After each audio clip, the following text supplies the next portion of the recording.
if you don't have Joe Burrow at the helm in that offense, I think they're probably a bottom 7 offense. Yes. Okay, I think if you put anybody, if you put a competent quarterback, an average quarterback in the Niners offense, we've shown it. If you put an average quarterback in the Chiefs, I think they're going to still be good because I think there's just enough scheme and technique. There's just things that are happening in those offenses, eye discipline things that challenge the leverage of defenses like the Bengals aren't doing. And that's kind of what I'm saying. Like if you could be like if you were going to be a top 15 offense without Joe Burrow, imagine how good you can be with Joe Burrow, right? But I just don't think they're that without him. Is that fair? Yeah, that's fair. You gotta get a kid, man. Give them kids some more weapons and it's more protection weapons. The O linemen that know what they're doing. These guys start off fast, man. This is 51 Dan. Like everybody was coming for him. Frank Clark has been a resurgence the last 2 weeks. Yep. You know, but this goes to show you they bring Gay off the edge here and kind of mess with the tackle's line blocking responsibilities. So now he's late on it. I mean, that's just a linebacker. Like you should never get beat on a linebacker, right? But they challenge his rules a little bit. Yep. It's just this kind of stuff is this. So I know Max Sharpin was in Houston. Mm-hmm. And yeah, I know Max. Yeah. It was just he's had a bad couple of weeks. Man, yeah, he's Max is actually no, I coached him in high school. He's from Southwest Green Bay High School. Yep, that's right. Yeah, that's right. I know him. Good kid. Bad day, good kid. You know, yeah, he's got a great. He's got this real cool Charger. What are those called? Hellfires. Oh, he got one. He could fit in one. Yeah, well. He's tall. So Kelsey, this is what you love about like the Chiefs, right? Like they're willing to. This is impromptu. It's got to be right, the hook and ladder. But Kelsey's like, hell, let's try the hook and ladder. You know what I mean? Right. I think it's legit. He just didn't toss it right. It was a great call. It was a great call, right? What do you think about? What do you think about? A lot of people are saying like that's the next thing is people are going to start laddering the ball more in the National Football League. It's hard to say. I wanted to. We play rugby. You know that. Both play rugby. Yep. I tell when I was coaching the high school teams I coach, I'm like, hey, coach, let's do this. I could teach them how to pitch the ball the proper way, and we could create problems on a punt or on a kickoff or maybe on a run play, or offensive play. I mean, from that standpoint, I mean, he's like, and of course they kind of look at me, but I'm like, hey, just let me know it's there, I thought this was going to be one of the big plays in the game. So this is early on. They have the second goal. I think Pacheco gets the touchdown here, and they make a holding call right there on Wiley. Wiley had a bad game too, man. He had a lot. They threw a lot of flags on him. But this is one of those things. You see his taunting one? Oh my God, so stupid. But this is one of those things where with Joe Burrow in the history here, you're like, dude, if they traded in 10 points and they only got 6 here, like all of a sudden you go, okay, well, when's that 4 points going to come back and haunt you? Because that just seems to be the way it's rolled. Same thing I was worried about because I'm like, come the fourth quarter of this game, the way the score went and the way the gameplay, I'm like, Cincinnati's going to win. They might win this thing. Yeah. I mean, because it was in their territory how they won the game previously. In all the matches, it was tight or tied up, which it was, and it's just like, I could see them kicking a long field goal with McPherson here. And I felt the same way. Yep. Karlaftis gets one. I mean, this is where in the first half you're just like, all right, so there's 4 sacks in the first half. Like here we go again, right? Mm-hmm. But this guy, this is a 3rd and 14, and he's so good. Like the anticipation on his throws, it's not like he's throwing darts, man. He doesn't have Josh Allen's arm, but his anticipation is it's just next level, man. Like he throws half of these balls before they break. Yeah, And I know the incomplete that actually bounced off Jamar Chase's helmet. You can't get no more accurate than that. It was in the field. It was like on the deep right side of the field. It literally hit Jamar Chase in the helmet. It was like you can't get more accurate than that. Chris Jones, one of his 3 tackles for loss, and you just go backdoor. I mean, I remember we played him. I was with Miami. And we played him before he was a big name, right? And I remember but I'm like watching tape on him, and the left guard for the Dolphins they used to come down and ask me about different players and everything, and I was like, I got to tell you, man, like he takes a lot of plays off, but this guy's a real problem. And so what we did was the dude that was playing left guard at the time was a big, real strong guy, right? I'm like, Right.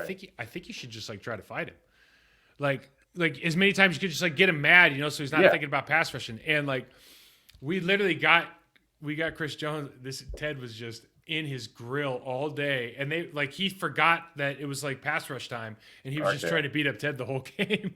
That works. I've sometimes it works. Sometimes you got to do it. Orpheus Roy was that guy too. Orpheus Roy used to play for the Browns. And if you got him mad, he would just pick you up and like run right past the quarterback and try to deposit you like 20 yards deep just to show you how strong he was. Right. But he'd forget to like sack the quarterback. It was like a running joke in the National Football League. Like, dude, just get him angry. Like he'll forget about the quarterback. He's trying to kill you. Yeah, that's a block. That's a win. Well, it's a block. I don't know if it's a win. He's not hitting the quarterback. That's a win in my book. No, you're right.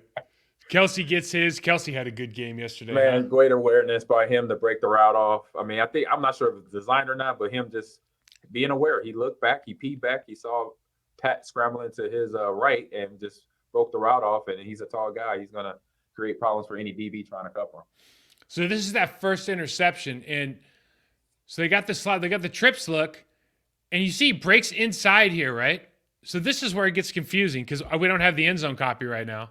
Yeah. But so you got this inside look, and then you see the pick, and you're like, well, how the hell did he get over there? Yeah. Right? Yeah. Weird, man. I think he kind of floated high. He stayed over top. So that's where he was in the position, and he didn't get the rub. He wasn't part of the rub part of the routes or the concept. Back shoulder throw from Burrow here. This is the stuff when you watch him throw and just kind of the anticipation, and he's just so it's so user friendly, the ball that this guy puts on these receivers, man, because like none of these things look like heaters, right? Like Mahomes has a legitimate cannon arm. It just doesn't feel that way with him. It just feels like it's all about anticipation and comfort. Like that ball right there, that's like that's like me just tossing you the ball from 2 yards away. You know what I mean? It's just that kind of touch. Boy, Perfect Higgins touch. is something else too, man. T. Higgins had Yes, six catches, 83 yards, touchdown. Well, he had himself. There's a lot of players in this game. And Valdez, how about the old Packer? Marquez showed up, touchdown, 116, and it just showed going for the ball and then making spectacular catches to help his quarterback out. Good job by MVS. Great pickup here. This ball, you pause it here because if anybody doesn't understand how difficult this is, he's running full speed across his body on a bad leg and then just flips his hips and he throws it right between the hash mark and the numbers. And the dude catches it 15 yards downfield right between the hash mark and the numbers. Like, that's almost defies the laws of physics.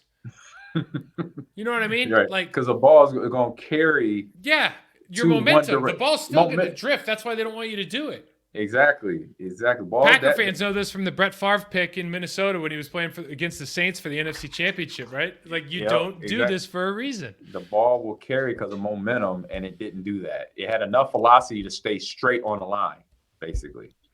That's how much power he can generate on a bad leg and just getting all hips and upper body into it. That's when they talk about spin rate now on the ball. Like, you talk about it in baseball all the time. They're starting to talk about it in football now. The spin rate helps it cut and helps it stay stable. But, dude, the guy's just such a ridiculous talent, man. Mm-hmm. So they bring the house.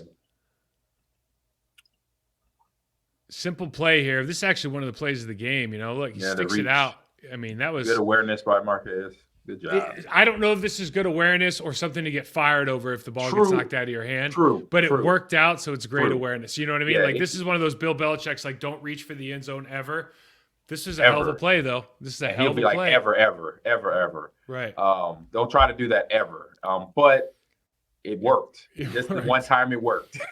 How many times in your career, like, somebody tell you, like, if that didn't work, you were like in a lot of trouble? I say about a dozen times. Yeah. I did so many little things where EB, Sly, or even Coach Sherman would come up. If you didn't do that we'd be talking right now. I'm like, okay, thanks for letting me know. I'm like, woo. I try to play without a conscience, Coach. Thank you. Yeah, thanks for that. All right.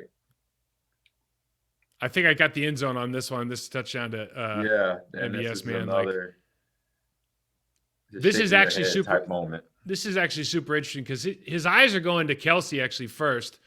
So then the safety dives on the underneath route, but he's not even there. So he's got, like, you're reading, if you're watching this on TV, he's reading that left to right? So go back and he's got, he's going. He looks to he's going 87 to the middle, and now he breaks out and finds MVS on the right. Like, that's his so he's got to get to his third receiver, check the safety, and then just throw a dart. Yep. On the run, bad ankle. And now we got. This one is a problem right here. I'm like, God, dog. That let me just tell you, bro, firsthand. Yeah. That's one of the worst feelings in the world. Where you're like, he's got my hand underneath. He stabbed me. There's nothing I can do. You're just like, throw the ball. Yes. I mean, I've been a part of it, and I've done it. Like, I've done it to a linebacker, and linebackers have done it to me. And I'm like, I'm looking back, like, hurry up, get this thing out. Man. It's just the worst feeling in the world. So they call this intentional grounding, right? Having that arm pressed, and you are the presser, not the press. You're the pressee. I mean, you're the receiver. You're the receiver. That is, get the ball out, run the ball, hit the gap. Don't think about it. Just get ready, because I'm coming fast, and then you're not gonna like the end result of this. And that's what we saw. Chris Jones. Look at that. Wait, look at that boiler. Hold on. Yeah, he's sitting there celebrating. He was just this part guy. of it. Who is this guy? Man, he's got the half sack. He got the half sack. That's 92. That's 92. So 92 taped down his pads real tight, bro. He taped down his pads real tight. My man. Yeah, he up there celebrating. That's what he's giving Chris the business. He's giving Joe Burrow. And I didn't realize that, because I watched the whole presentation, that they were calling Arrowhead Barrelhead. I'm like, oh yeah. I did not know that to the end. I was like, oh man, that's a problem. So he goes out on the right tackle. It's only for the second or third time during the game, but backup right tackle. Chris Jones does this all the time. They try to mix it up, free him up a little bit. Waves everybody goodbye. I mean, that's when I knew such a this good game, man. Yeah, he had a great game, and that's when even then, I still thought Bengals had a chance. Okay, I did too. So even then, it wasn't until this time. So they get that great return off the punt. Right. Now, a lot of people, I just wanted to get something clear, because a lot of people bring up that they're holding, Orlando Brown's holding. First of all, no, he's not. He's not. Both hands are inside. He's not beat. Okay, and he got an outside chip help on Hendrickson here. Got both hands, gloved him up. Like, it's so weird. Like, this came all over social media. Like, this is a hold. Yeah, it's just nuts call. This dude, I feel so bad for this Asai guy, man. He played so well, and then, like, you see what he's thinking here. He's thinking, like, maybe if I knock him sideways, the clock will keep running. Like, right. And then it did the last. First of all, that you don't want to see his knee again, but he hyperextends his knee. I saw like 3 or 4 of them in this game alone, and 2 in the 49ers Eagles game. 2 hyperextensions. Tony as well. Darius Tony, he hyperextended his knee. I think that's what led to his twisted ankle and him not being in the rest of the game. So hopefully he's ready for Super Bowl in a couple weeks. So we'll see.